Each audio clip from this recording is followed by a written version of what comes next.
জীবনের জন্য পানি ৪১। চিন্তা করতে হবে। প্রকৃতিতে পানির কি পুনরাবর্তন ঘটছে? হ্যাঁ, ঘটেছে। সপ্তম শ্রেণীতে তোমরা পানি চক্র দেখেছ, যে দিনের বেলায় সূর্যের তাপে সমুদ্র, নদ-নদী, খাল-বিলের পানি বাষ্পীভূত হয়ে বায়ুমণ্ডলে প্রবেশ করে। মানে সমুদ্রের পানি হোক, নদ-নদী হোক, খাল-বিলের পানি হোক, পুকুরের পানি হোক, সবগুলো কি হয়, দিনের বেলায় যদি প্রচণ্ড পরিমাণে তাপ বা রোদ হয় তাহলে সেটা বাষ্প হয়ে উপরে উঠে যায়। এক পর্যায়ে বাষ্প ঘনীভূত হয়ে প্রথমে মেঘ, পরে বৃষ্টি আকারে আবার ভূপৃষ্ঠে ফিরে আসে। হ্যাঁ, সেইটা আবার কি হয়, উপরে ওঠার পরে যখন হচ্ছে রোদ কমে যায় বা সূর্যের তাপটা কমে যায়, সেটা বাষ্প বাষ্প হচ্ছে ঘনীভূত হয়, মানে হালকা ছোট ছোট বরফে পরিণত হয়। প্রথমে মেঘ, পরে প্রথমে মেঘের সৃষ্টি হয়ে যায়, সে বাষ্পকৃত পানি সেটা আবার বৃষ্টি আকারে ভূপৃষ্ঠে ফিরে আসে। এটা হচ্ছে পানি চক্র বলে। এই বৃষ্টির পানি বড় একটি অংশ নদ-নদী, খাল-বিল, সমুদ্রে গিয়ে পড়ে। তাহলে এই বৃষ্টির পানি কোথায় গিয়ে পড়ে?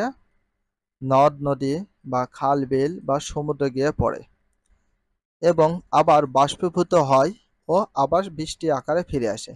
পানির এই পুনরাবর্তন অত্যন্ত গুরুত্বপূর্ণ। এই পুনরাবর্তন না হলে কি ধরনের সমস্যা হতো বলতে পারবে? পানির চক্র যদি না হতো, পানির এই পুনরাবর্তন মানে পুনরায় আবার যদি না ফিরে আসতো, তাহলে কি পরিবর্তন হইতো সেই বিষয়টা আলোচনা করি। পানির এই পুনরাবর্তন অত্যন্ত গুরুত্বপূর্ণ। এই পুনরাবর্তন না হলে কি ধরনের সমস্যা হতো বলতে পারবে? এই পুনরাবর্তন না হলে বৃষ্টি হতো না, যার ফলে পুরো পৃথিবী মরুভূমি হয়ে যেত। পানির পুনরাবর্তন না হলে মরুভূমি হয়ে যেত। এই পুনরাবর্তন না হলে বৃষ্টি হতো না, আর বৃষ্টি না হলে সেই সারা পৃথিবী মরুভূমিতে পরিণত হতো, মরুভূমি হয়ে যেত। প্রচণ্ড খরা হতো, ফসল উৎপাদন কমে যেত। বৃষ্টি হলে প্রাকৃতিকভাবে পানির পুনরাবর্তন, প্রচণ্ড কি হতো, খরা হতো। পানির পুনরাবর্তন না হলে পৃথিবীটা মরুভূমিতে পরিণত হতো, মরুভূমি হয়ে যেত, প্রচণ্ড খরা হতো, ফসল উৎপাদন কি হতো, কমে যেত। বৃষ্টি হলো প্রাকৃতিকভাবে পানির পুনরাবর্তন। প্রাকৃতিকভাবে পানির পুনরাবর্তন বলা হয় কোনটাকে? বৃষ্টি। এটা ভেরি ভেরি ইম্পর্টেন্স, দায়িত্বে রাখবা। প্রাকৃতিকভাবে পানির পুনরাবর্তন বলা হয় কোনটাকে? বৃষ্টিকে। আবার বলি, এইভাবে প্রশ্ন করতে হবে, প্রাকৃতিকভাবে পানির পুনরাবর্তন বলা হয় কোনটাকে? বৃষ্টিকে। তাহলে প্রাকৃতিকভাবে পানির পুনরাবর্তন বলা হয় কোনটাকে? বৃষ্টিকে। আমরা যদি ব্যবহারের পর বর্জ্য পানি সংগ্রহ করে সেটি পরিশোধন করে আবার ব্যবহার করি, তাহলে সেটাও কিন্তু হবে এক ধরনের পুনরাবর্তন পানির চক্র বলা হয়। পরিবেশ সংরক্ষণে পানির ভূমিকা। যেহেতু পরিবেশে প্রায় প্রতিটি উপাদান ও প্রক্রিয়া প্রত্যক্ষ কিংবা পরোক্ষভাবে পানির উপর নির্ভর করে। যেহেতু পরিবেশের প্রায় প্রতিটি উপাদান ও প্রক্রিয়া প্রত্যক্ষ কিংবা পরোক্ষভাবে কিসের উপর নির্ভর করে? পানির উপর নির্ভর করে।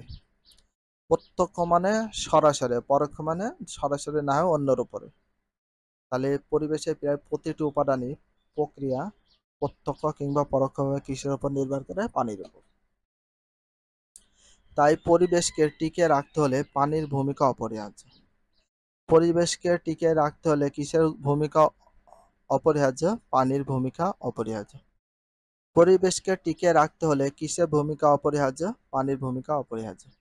পানি না থাকলে গাছপালা জন্মাবে না। আচ্ছা, কি না থাকলে গাছপালা জন্মাবে না? পানি না থাকলে। ফসল উৎপাদন হবে না। কি না থাকলে ফসল উৎপাদন হতো না? পানি না থাকলে ফসল উৎপাদন হতো না, গাছপালাও জন্মাতো না। এক কথায় পানি না থাকলে পুরো পরিবেশের সাথে আমাদের অস্তিত্ব ধ্বংস হয়ে যাবে। মানসম্মত পানির প্রয়োজনীয়তা। মানসম্মত, যেটা পানির প্রয়োজন হবেই, সেটা ছাড়া আমরা চলতে পারবো না। সকালবেলা ঘুম থেকে উঠেই প্রথমে আমরা কি করি? হাত মুখ ধুই। এ কাজ পানি ছাড়া কি সম্ভব? না, সম্ভব না। হাত মুখ ধোয়া থেকে শুরু করে গোসল, রান্নাবান্না, কাপড় ধোয়া, সর্বোপরি খাওয়ার জন্য পানি অপরিহার্য। এই পানি যদি মানসম্মত না হয় তাহলে প্রত্যেকটা কাজে সমস্যা হবে। আমরা সকালে ঘুম থেকে উঠলেও পানি লাগে। উদাহরণ দেওয়ার জন্য বলা যায়, খাওয়ার পানিতে যদি গন্ধ থাকে বা সেটি যদি লোনা হয় তাহলে কি আমরা সেটা খেতে পারবো? না, পারবো না। এর বাস্তব প্রমাণ হলো আমাদের দেশের দক্ষিণ পশ্চিমাঞ্চলে অনেক জেলায় নদী আর ভূগর্ভের পানি লোনা হয়, তারা ওই পানি খেতে তো পারছেই না, এমনকি দৈনন্দিন জীবনে বেশিরভাগ কাজে ব্যবহারও করতে পারছে না। তারা বৃষ্টির পানি সংগ্রহ করে, পরিশোধন করে আর তারপর সেটি পান করছে। বৃষ্টির পানি সংগ্রহ করে, পরিশোধন করে আর সেটা পান করছে। আর অন্যান্য কাজে ব্যবহার করছে বৃষ্টির পানিকে কাজে লাগিয়ে। আবার খাওয়ার পানি যদি মানসম্মত না হয়, বিশেষ করে এতে যদি রোগ জীবাণু থাকে, তাহলে সেটার থেকে মারাত্মক স্বাস্থ্য বিপর্যয় ঘটতে পারে। সমুদ্রের লোনা পানি কি কৃষিকাজে বা শিল্প কারখানায় ব্যবহার করা যায়? না, সেটাও যায় না। তার কারণ সমুদ্রের পানিতে প্রচুর লবণ থাকে, যেটা শিল্প কারখানায় ব্যবহৃত যন্ত্রপাতি যেমন বয়লার ক্ষয় সাধন করে নষ্ট করে ফেলে। একইভাবে আমাদের বেশিরভাগ ফসলও লবণাক্ত পানিতে জন্মাতে পারে না, অর্থাৎ লবণাক্ত পানি কৃষিকাজের জন্য উপযোগী নয়। তো এখানে বলা হয়েছে মানসম্মত পানির প্রয়োজন বলতে, দেখো, আমরা যখন সকালে ঘুম থেকে উঠি, একটা বিষয় যখন পড়বে সেই বিষয়ে কিন্তু আইডিয়া রাখতে হবে। সৃজনশীল লিখতে হলে প্রশ্ন সম্পর্ক, যে কোনো প্রশ্ন, এমসিকিউ আছে, শর্ট প্রশ্ন আছে, রচনামূলক প্রশ্ন আছে, জ্ঞানমূলক প্রশ্ন থাকবে, এমসিকিউ থাকবে, সব প্রশ্নগুলোর ভিতরে আইডিয়া নেওয়ার জন্য অবশ্যই রিডিং করতে হবে। তো আমরা যেটা পড়লাম এবারে, এটা আমরা কি বুঝলাম? মানসম্মত পানির প্রয়োজনীয়তা বলতে, সকালে আমরা যখন ঘুম থেকে উঠি, আমরা আমাদের প্রয়োজন ওয়াশ হওয়ার জন্য, হাত মুখ ধোয়ার জন্য পানির প্রয়োজন, এবং গোসল, রান্না বান্না, কাপড় ধোয়া থেকে শুরু করে যাবতীয় কাজে আমাদের পানির প্রয়োজন, যেটা মিঠা পানি না হলে সম্ভব না। যদি লবণাক্ত পানি হয় তাহলে আমরা কি করব? সেই পানি খেতে পারবে না, ব্যবহার করতে পারি না, এমনকি কৃষিকাজে যেসব ফসল উৎপাদন করতে লবণাক্ত পানি ব্যবহার অনুপযোগী হয়ে যায়। তো সে কারণে আমরা ভূগর্ভস্থ পানি থেকে লোনা পানি পেয়ে থাকি।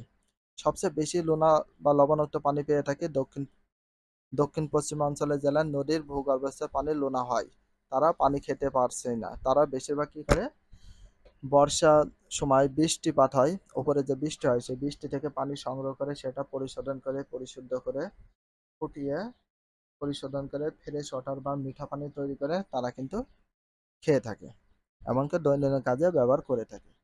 ভিডিওটি এখানে শেষ করছি। যদি ভিডিওটি ভালো লাগে চ্যানেলে সাবস্ক্রাইব পেজ হলে ফলো করে দিও, তার সাথে একটা লাইক এবং একটা কমেন্ট করে দিও। নেক্সট ভিডিও পাওয়ার জন্য অবশ্যই বেল আইকনটা অল করে রাখো, যাতে নিউ ভিডিও আপলোডের সাথে সাথে সর্বপ্রথম তোমাদের কাছে নোটিফিকেশনটা পৌঁছে যায়। If you love this video please subscribe my channel, like, comment, share, hit the bell icon for getting next video. So everyone take care, love you, আল্লাহ হাফেজ, বাই বাই।